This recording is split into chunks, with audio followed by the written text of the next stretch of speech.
Hey guys, so I'm kind of on a cooking kick right now, and so I'm going to make some of my family's famous potato soup. It's the simplest soup that you could ever make. It's really hearty. It's really versatile. You can add lots of different things to it to make it taste differently. You can add toppings to it. It's also a great idea for a party. We've done this before where we've made this soup.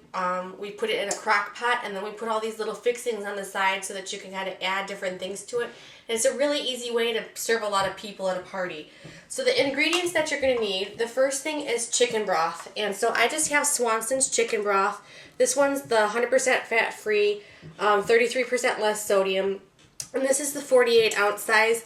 I also usually have an extra can of 14 ounces just in case the soup is a little bit too thick and I want to water it down a little bit. I have a 5-pound bag of red potatoes here. You'll need one medium to a large onion, a little bit of butter. You're going to need Mortons Nature Seasonings. This is a really nice seasoning blend. It has salt, black pepper, sugar, spices, onion, garlic, parsley, celery seeds. So that's good. I also need a little bit of cayenne pepper and a little bit of white pepper. So this is a creamy sort of soup. I'm not going to actually add any cream to it. It's actually a pretty healthy soup. But so you want to use white pepper to sort of keep the soup looking creamy in consistency. So we're going to get started right now. I've already chopped my onion here into a nice dice, and I've added 2 tablespoons of butter to my large onion. And I'm going to start sauteing that. In the meantime, I'm going to start actually peeling my potatoes. I don't usually use the entire bag of potatoes because I find that if I use the entire bag with the amount of chicken stock that I use, that the soup is a little bit thick. If you don't eat all of the soup and put it in the refrigerator, it does have a tendency to get much thicker on the second day. And if you do take it out and scoop it out, it looks super thick, but if you microwave it, it does sort of get creamier in consistency. Alright, so I'm going to work on peeling these potatoes. This is the part of the soup that's a little bit time consuming, but it's not hard. Anyone can peel a potato.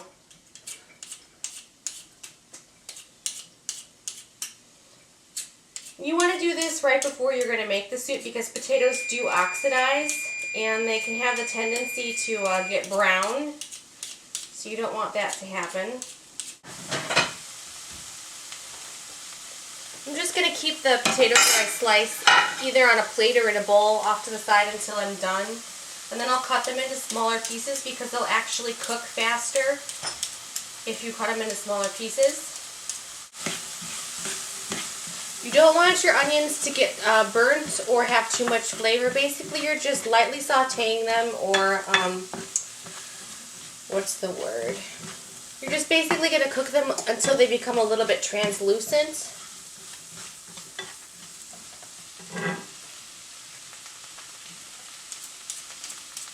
And when I do this, I also usually try to pick the biggest potatoes first from the bag of potatoes because it's easier to peel those ones anyways. I don't like the little ones. And I also try to buy the bag with the largest potatoes because sometimes red potatoes do have the tendency to be pretty small. Stirring my onions, you want to make sure to pay attention to those things.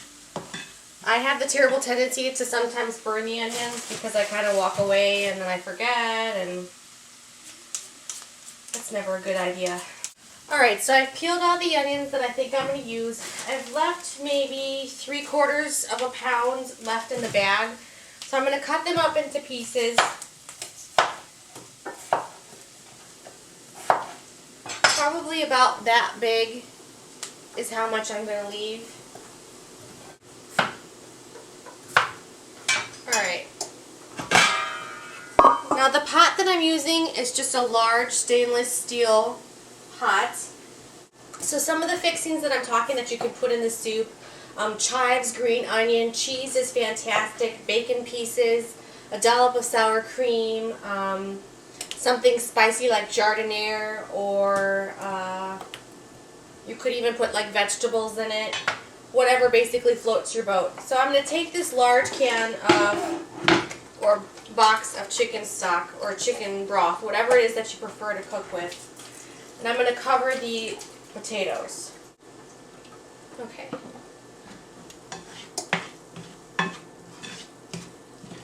This is kind of what the onions look like. They're sort of translucent in color. They don't have any brown bits on them. They're softened. I'm going to take those and I'm also going to dump those in the pot.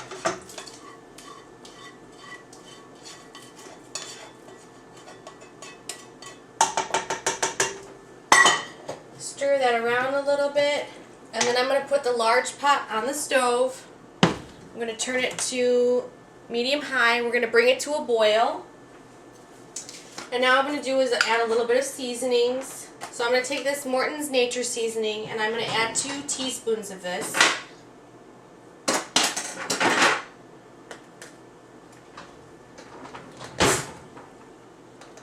So 1 teaspoon. 2 teaspoons. This has salt and black pepper in it, so you don't really need to add more salt. The next thing I'm going to add is a 1/4 teaspoon of the white pepper. And this is purely an option. I'm going to add a little bit of cayenne pepper. This helps to make it a little bit spicy, but if you don't like spicy, then definitely don't do that. I think my grandma's recipe actually calls for like a dash or a pinch. But that my family does not like spicy things. However, my boyfriend and I do, so I'm going to add a pretty good amount of that. Then you basically just stir it up, and then you let this cook until the potatoes are done. So what I'm going to do is cover the pot. You want to cook with the pot on because you don't want to lose all the moisture that you've put in there. Once it comes to a boil, you're going to turn it down and simmer it until the potatoes are finished cooking. Alright, so the soup's been cooking now for probably about 25 minutes, and this is kind of what it looks like. You can see that it's bubbling a little, just to simmer. And if I take my fork and stick it into one of the potatoes, it kind of falls apart. So you want the potatoes to fall apart. So I'm going to turn the heat off, and now what I'm going to use, like I said, you can either use a blender or an immersion blender. And so I have an immersion blender. Basically looks like this. This one is a KitchenAid. I just bought this one, I think, at Target, and basically you just stick the blender into the soup and blend it up. So I'm going to do that.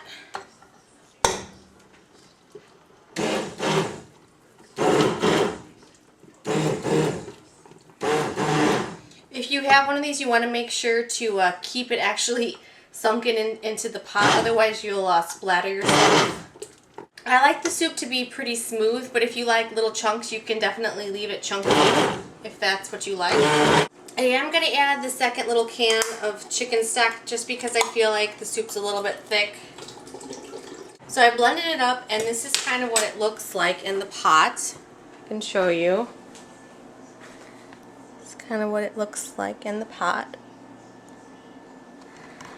And I am going to taste it. You always should taste things after you prepare them, because not all the time does the seasoning get right. So I'm just going to taste it.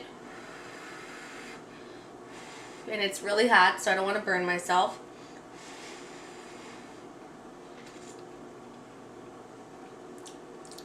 I'm just going to add a little bit more white pepper.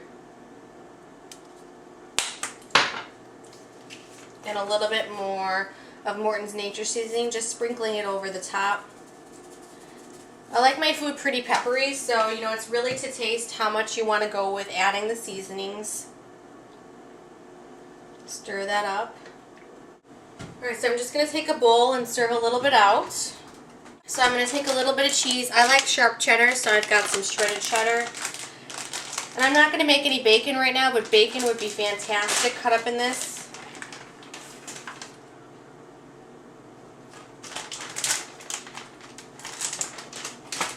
And then I do have some fresh chives, so I'm going to take a little bit of those out.